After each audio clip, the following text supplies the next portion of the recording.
योग वशिष्ठ महारामायण सुनते रहने के लिए हमारे चैनल को सब्सक्राइब करें और बेल आइकन जरूर दबाएं।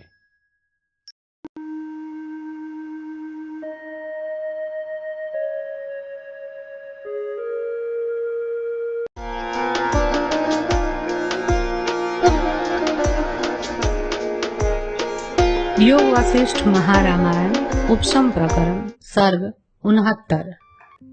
संपूर्ण अर्थों में आसक्ति के त्याग से मन चिन्मात्र स्वरूप में सुस्थिर तथा चिन्मात्र शेष जिस क्रम से हो जाता है उस क्रम का कथन।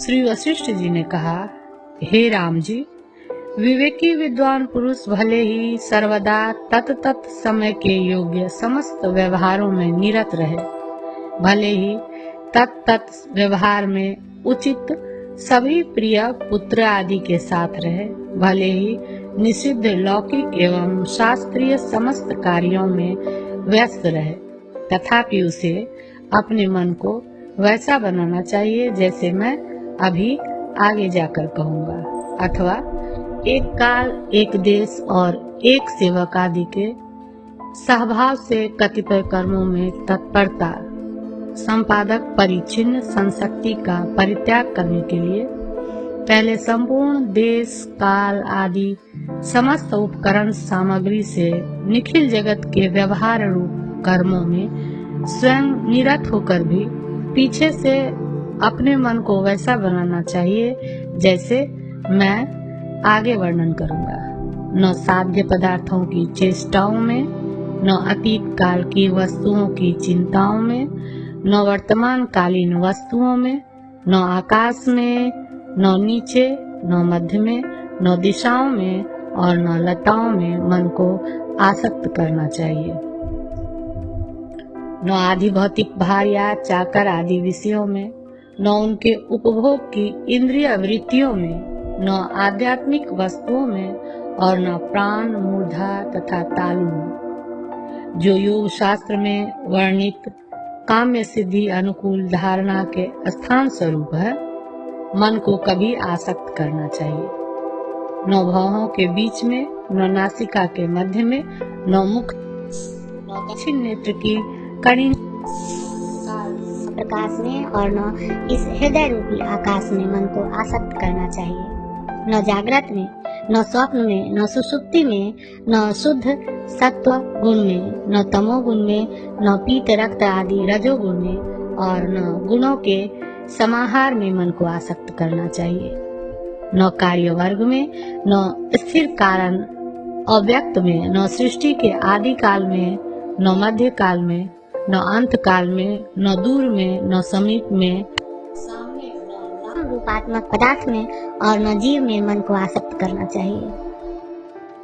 न रूप, रस, गंध, स्पर्श और शब्द में, न विषयाभिलाषा की परवस्ता रूपी मोह में, न विषयोपभोग फल रूपी आनंद वृत्तियों में, न खेचरी आदि सिद्धियों में, न अतीत अनागत वस्तुओं का परिज्ञान होना, दीर्घजीवी होना आदि सिद्धियों में मन को आसक्त करना चाहिए। निश्चल बुद्धि की साक्षीभूता चिति में केवल विश्रांति कर परिपूर्ण भूमानंद से युक्त, अतएव सर्वत्र दृश्य पदार्थों में नीरस सा होकर अवस्थित होइए। इव शब्द से यह दिखलाया कि मन की इस प्रकार की स्थिति भी मिथ्या ही है। उस प्रकार चिति में विश्रांति पाकर अवस्थित हुआ जीव समस्त संगों से रहित होकर ब्रह्म भाव को प्राप्त हो जाता है। ब्रह्म भाव को प्राप्त हुआ यह जीव इस समस्त व्यवहारों को चाहे करे चाहे न करे, उससे कुछ भी उसका बिगड़ने नहीं पाता।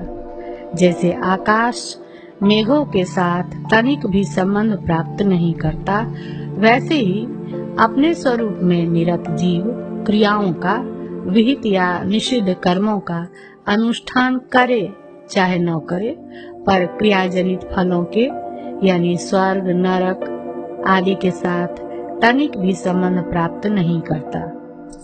अथवा पूर्वोक्त सात्विक बुद्धि का भी परित्याग कर निर्विकार चित स्वरूप जीव अपने स्वरूप में उस प्रकार शांत होकर अवस्थित रहे जिस प्रकार की प्रदीप्त हो रहा मणि अपने स्वरूप में शांत होकर अवस्थित रहता है।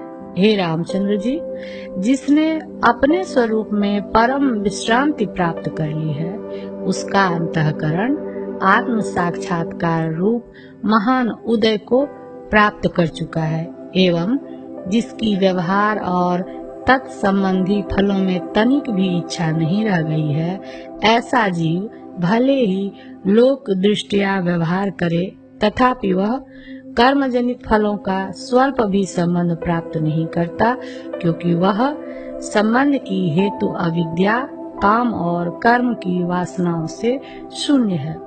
हाँ, उस समय वह तब तक देहभार को सहता रहता है जब तक कि प्रारब्ध का क्षय नहीं होता। श्रुति भी कहती है, तस्य तावदेव चिरं यावन्न विमोक्ष्ये। 69वां सर्ग समाप्त। उपशम प्रकरण सर्ग 70। असंग सुख में परम शांति को प्राप्त कर रहा पुरुष व्यवहार से उत्पन्न दोषों से जिस प्रकार से दुखी नहीं होता, उस प्रकार स्वयुक्तिक उपादन। श्री वशिष्ठ जी ने कहा, भद्र, जो असंग से उत्पन्न सुख के निरंतर आस्वाद में संलग्न है और जिनके अंतःकरण अत्यंत विशाल है, ऐसे जीवन मुक्त महानुभाव चाहे व्यवहार करे तो भी सदा सर्वदा निर्भय और शोक शून्य ही होकर अवस्थित रहते हैं। उनकी वैसी स्थिति होती है, यह आपने किस प्रमाण से जाना? इस प्रश्न पर प्रमाण कहते हैं। हे श्री राम जी, यद्यपि पुत्र और धन का विनाश तथा बंधन, मान, अपमान आदि क्षोभ के, घबराहट के हेतुओं से साधारण लोगों को क्षुब्ध शरीर सा मालूम पड़ने पर भी वास्तव में क्षुब्ध शरीर से शून्य जीवन मुक्त तत्वज्ञ महाविद्वान की चित्तवृत्ति सदा सर्वदा परमार्थ सुख में ही संलग्न रहती है, उससे तनिक भी उसका वियोग नहीं होता। अतएव वह अंदर से परिपूर्ण रहता है तथा उसके मुख में पूर्ण चंद्रमा की नाई परम शोभा दीख पड़ती है। यही दीख पड़ने वाली पूर्ण चंद्र की शोभा ही तत्वज्ञ की पूर्वोक्त अवस्था में प्रमाण है। चंद्र पक्ष में ज्योतिष चक्र और रथादि की गति से क्षुब्ध शरीर से शून्य पूर्ण चंद्र पूर्णिमा की रात्रि में सम्मुख होने से सूर्य की विषमता न होने के कारण भीतर अमृत से परिपूर्ण रहता है। उसके वदन सदृश बिंब में उत्तम शोभा दीख पड़ती है। जिस तत्वविद के अनुग्रह से दूसरे भी जब क्षोभ रूपी मलिनता से निर्मुक्त हो जाते हैं, तब उस तत्वविद की क्षोभ शून्यता में तो कहना ही क्या है। जिस महात्मा का अंतःकरण इंद्रियों की आसक्तियों से वर्जित, केवल चैतन्य मात्र का अवलंबन करने वाला तथा समस्त चिंता ज्वरों से निर्मुक्त है, उस महात्मा से संपूर्ण जन निर्मली से जल की भांति प्रसन्न अर्थात विशुद्ध हो जाते हैं। सदा सर्वदा आत्मदृष्टि में निमग्न रहने वाला तत्वविद बाहर से चंचल होते हुए भी अपने स्वरूप से तनिक भी टस से मस नहीं होता। अतएव साधारण जनों द्वारा यह जो क्षुब्ध सा देखा जाता है, वह जलगत सूर्य प्रतिबिंब की क्षुब्धता के दर्शन के समान मिथ्या ही है। स्वस्वरूप में निरंतर रमन करने वाले तथा परम मोक्ष रूपी उदय को प्राप्त हुए तत्वविद महात्मा साधारण लोगों को ऊपर ऊपर से मोर के पंख की नाई चपल मालूम पड़ते हैं, परंतु भीतर से मेरु पर्वत की नाई अटल है। विक्षोभ के प्रतीत होने पर भी वस्तुतः तत्वविद में क्षोभ नहीं रहता। इस विषय में दृष्टांत कहते हैं, जैसे रंजक, जपा कुसुम, फूल आदि उपाधियों से चिकना स्फटिक मणि वास्तव में रंग से युक्त नहीं होता, वैसे ही आत्म स्वरूप को प्राप्त हुआ तत्वविद का अंतःकरण उपाधियों से, सुख दुख से, रंग से युक्त नहीं होता। जैसे जल रेखा कमल को रंजित नहीं कर सकती, वैसे ही जिसने जीव और ईश्वर के स्वरूप को भली भांति जान लिया है, अतएव जो परम निरतिशयानंद रूप परम अभ्युदय को प्राप्त हुआ है, ऐसे तत्वविद के चित्त को सांसारिक दृष्टि रंजित नहीं कर सकती। जब तक जीव भीतर भली प्रकार आसक्ति से वर्जित नहीं होता, तब तक उसका बाहर की आसक्ति से वर्जित होना दुर्लभ है। इस आशय से असंसक्त का लक्षण कहते हैं। जब यह जीव परमात्मा का ज्ञान प्राप्त कर समस्त कल्पनाओं के हेतुभूत मलों से वर्जित होता हुआ ध्यानाभाव दशा में भी आत्म ध्यान की तरह निरतिशय सुख में निमग्न रहता है, तब स्वशक्त कहलाता है। तत्वविद को स्वभावतः निरतिशयानंद आत्मा का स्फुरन अर्थात प्रकाश होने के कारण वह निर्विकल्प समाधि की नाई सदा सर्वदा आत्म ध्यान में ही लगा हुआ रहता है। अतएव बाह्य ध्यान व्यापारों के न रहने पर भी तथोक्त स्फुरन की सामर्थ्य से निरतिशयानंद सुख समुद्र में अवगाहन करने वाला यह स्वशक्त शब्द से व्यवहृत किया जाता है। यह तात्पर्य है। ज्ञान की परिपक्व अवस्था के उत्कर्ष से आत्म शक्तियों में भी क्रमशः उत्कर्ष बढ़ता जाता है और तदनुसार संग भी क्षीण होता जाता है। केवल आत्मा में विश्रांति होने से ही जीव संसार में असंग भाव को प्राप्त करता है। केवल आत्मा के ज्ञान से ही विषय संग क्षीणता को प्राप्त होता है, दूसरे किसी प्रकार से नहीं। हे राम जी, पूर्वोक्त स्वरूप वाली असंसक्त दृष्टि में परिणत प्रिया प्रिया आदि द्वंद्वों से शून्य तथा नित्य कभी अस्त न होने वाली उदय से युक्त जीव जागृत अवस्था में ही सुसुप्ति में अवस्थित हो जाता है। स्वसंशक्ति रूपी दृष्टि में अभ्यास क्रम से परम प्रौढ़ता को प्राप्त हुआ जीव पवित्र सूर्य भाव को, परम पावन स्वप्रकाश आत्म स्वरूपता को ऐसे प्राप्त होता है जैसे क्रमशः अपनी कला के क्षय से जलमय मंडल में पड़ा हुआ सूर्य प्रतिबिंब स्वरूप चंद्रमा अमावस्या में सूर्य रूपता को प्राप्त होता है। जागृत अवस्था में ही सुसुप्तस्थ है। यह जो पहले कहा था उसे विशद करते हैं। चित्त के विषय संबंधिनी वृत्तियों से शून्य हो जाने पर क्षीण वृत्ति वाले अंतःकरणों की जो वासनाओं से निर्मुक्त प्रशांत स्थिति है, वही जागृत में सुसुप्ति कही जाती है। हे राम जी, उक्त सुसुप्त दशा को प्राप्त होकर जी रहा तथा व्यवहार कर रहा पुरुष सुख दुख रूपी रसों से कभी भी आकृष्ट नहीं होता। जो पुरुष जागृत में ही सुसुप्तस्थ होकर जगत के व्यवहार रूपी कार्यों को करता है, निरहंग भाव के सादृश्य से नर्तक प्रतिभा के तुल्य शरीर वाले उस पुरुष को सुख दुख का अनुभव प्राप्त नहीं होता। जो पुरुष जागृत में ही सुसुप्तस्थ होकर जगत के व्यवहार रूपी कार्यों को करता है, निरहंग भाव के सादृश्य से नर्तक प्रतिमा के तुल्य शरीर वाले उस पुरुष को सुख दुख का अनुभव प्राप्त नहीं होता।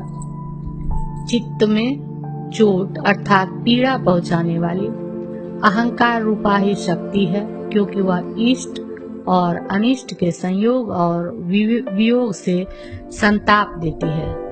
परंतु जब चित्त आत्मरूपता को प्राप्त हो गया, तब वह चित्त में क्या और कैसे चोट पहुंचा सकती है।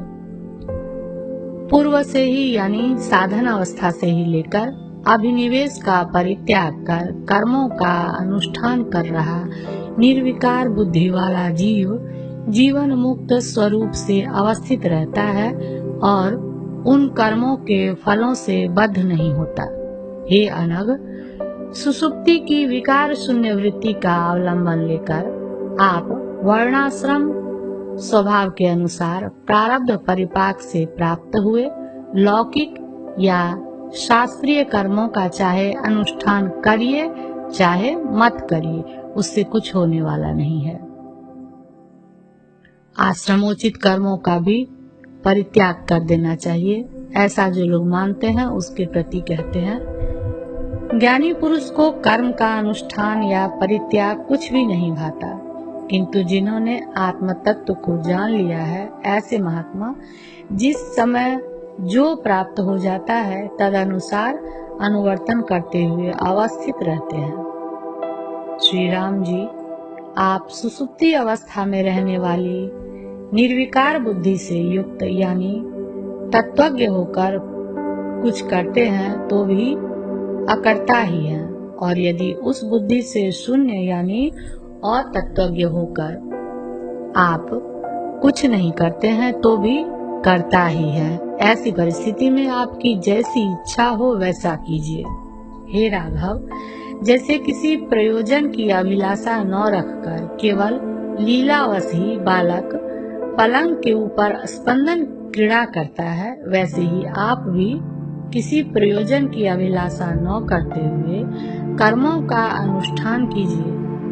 विषय संबंध से शून्य चैतन्य रूप परम पद में प्रतिष्ठित हुआ, अतएव बाह्य इंद्रियों के व्यापार रूप जागृत दशा में भी सुसुप्त निर्विकार वृत्ति में समारूढ़ लब्धात्मा तत्वज्ञ जो कर्मानुष्ठान करता है उसमें वस्तुतः उसका कर्तृत्व नहीं रहता।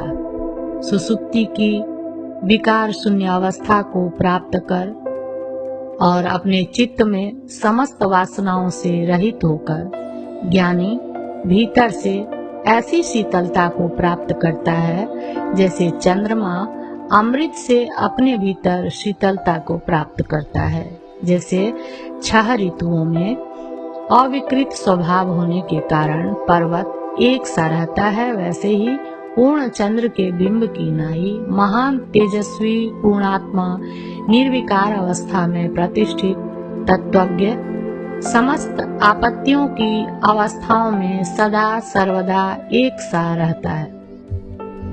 जैसे वायु से बाहर के वृक्ष तीर्ण आदि में कंपन होने से ऊपर से पर्वत के प्रकंपित होने पर भी वास्तव में पर्वत का भीतरी प्रकंपन नहीं होता, वैसे ही सुसुप्ति दशा में अवस्थित धीरात्मा तत्वज्ञ लौकिक या वैदिक क्रियाओं के होने पर यूं ही ऊपर से चंचलता को प्राप्त हुआ प्रतीत होता है, परंतु वास्तव में उसके भीतर कुछ भी कंपन अर्थात चांचल्य नहीं होता। जैसे क्रियाओं में उसकी निर्विकारता है, वैसे ही मरण और जीवन में भी उसकी निर्विकारता है। इस आशय से कहते हैं, हे श्री राम जी, पूर्वोक्त निर्विकार सुसुप्त अवस्था में स्थित होकर तथा समस्त चित्त विक्षेप आदि पापों से निर्मुक्त होकर इस शरीर को गिरा दीजिए, अर्थात पर्वत के समान भीतर से निष्कंप होकर दीर्घ काल तक उसको धारण कीजिए। तत्वज्ञों को सदा सर्वदा ही तुर्यावस्था होती है, यही कहना युक्ति संगत हो सकता है, परंतु यह कहना युक्ति संगत नहीं हो सकता कि तत्वज्ञों को सुसुप्ति में ही वह तुर्य स्थिति होती है। इस प्रकार की आशंका को मन में रखकर कहते हैं, हे श्री राम जी, यही सुसुप्ति स्थिति अभ्यास योग से जब दृढ़ता को प्राप्त हो जाती है तब तत्वज्ञ महात्माओं के द्वारा तुर्य स्थिति कही जाती है। अतः उक्त शंका का अवसर नहीं हो सकता। तब सुसुप्ति स्थिति कहने का अभिप्राय क्या है, इस प्रश्न पर वैसा कहने का अभिप्राय कहते हैं। सुसुप्ति अवस्था में आनंदमय प्रत्यागात्मा में अशेष दुखों का अभाव तथा निरतिशय सुख की परिपूर्णता रहती है। अतः तत्वज्ञ को दुख शून्य निरतिशय सुख समृद्धि है। इसे विस्पष्ट रूप से बतलाने के लिए सुसुप्ति स्थिति का निर्देश किया गया है। इस निर्विकार सुसुप्ति स्थिति में तत्वज्ञ भीतर से निरतिशय आनंद से ही परिपूर्ण रहता है। उसके समस्त दोष प्रक्षीण होकर रहते हैं। मन आत्यंतिक विनाश को प्राप्त हुआ रहता है और महान जीवन मुक्ति लक्षण के उदय से परिपूर्ण रहता है। निर्विकार सुसुप्ति अवस्था में स्थित तत्वज्ञ को जगत का अनुभव कैसे होता है उसे बतलाते हैं। उक्त सुसुप्ति अवस्था में सदा सर्वदा रहने वाला ज्ञानी अत्यंत प्रमोद से परिपूर्ण और निरतिशय आनंद रूपी मद से मत्त होकर इस जगत की रचना को सदा एक तरह की मानो लीला ही देखता रहता है। यदि शंका हो कि उस प्रकार की लीला का अनुभव कर रहा ज्ञानी उस जगत में फिर आसक्त भी तो हो जाएगा, तो नहीं, ऐसा प्रकार समाधान करते हैं। हे श्री राम जी, जिसके शोक, भय एवं अन्यान्य सांसारिक मिथ्या प्रपंच सदा के लिए निवृत्त हो गए हैं तथा जो संसार रूपी विभ्रम से वर्जित है, ऐसा तुर्यावस्था में सदा सर्वदा आसीन हुआ आत्मज्ञानी फिर इस संसार चक्र में कभी भी गिरता नहीं है। क्यों संसार में नहीं गिरता? इस प्रश्न पर कहते हैं, पर्वत पर चढ़ा हुआ धीर पुरुष पर्वत को हरा भरा यानी दूर से पर्वत को अत्यंत सुंदर समझने वाले भ्रमग्रस्त नीचे के प्रदेश में अवस्थित पुरुष को देखकर जैसे हंसता है, वैसे ही वह ज्ञानी अपनी पुण्यमयी तुर्य स्थिति को प्राप्त कर जैसे यह भ्रमित जगत है उसको दोष दृष्टि से देखकर हंसता है, पुरुषार्थ बुद्धि से नहीं। हे राम जी, पहले अनानंद को यानी अवस्था त्रय पद को प्राप्त हुआ ज्ञानी इस तुर्यावस्था में तो सदा सर्वदा केवल आनंद में ही नियत रूप से लीन होने के कारण विनाश शून्य स्थिति को महानंद पद को प्राप्त कर अवस्थित रहता है। इस प्रकार जीवन भर ज्ञानी की तुर्यावस्था रहती है।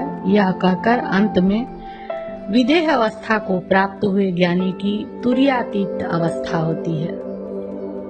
अनानंद पद की अवस्था त्रय पद की अपेक्षा महत होने से तुर्य पद महानंद कहलाता है। यह महानंद पद जीवन मुक्त पुरुष को सदा सर्वदा ही रहता है। विदेह मुक्ति में तत्वज्ञ को अनानंद पद का स्मरण नहीं होता, अतः उसकी अपेक्षा महत का भी आकलन न होने से अनानंद और महानंद दोनों से अतीत हो गया है। इससे भी मुक्त योगी तुर्यातीत अवस्था को प्राप्त हुआ ऐसा कहा जाता है। उक्त स्थिति का ही वर्णन करते हुए उपसंहार करते हैं। जैसे श्री राम जी, जैसे जल में डाला हुआ सैंधव नमक का टुकड़ा जलमय हो जाता है, वैसे ही जिसका संपूर्ण जन्म हेतु काम और कर्मों की वासना रूप फांसी छिन्न भिन्न हो गई है और अखिल अज्ञान निमित्तक देह इंद्रिय आदि में अहम अभिमान नष्ट हो गया है, ऐसा महात्मा योगी परमानंद रूपी परमार्थ स्थिति को प्राप्त होता है। 70वां सर्ग समाप्त।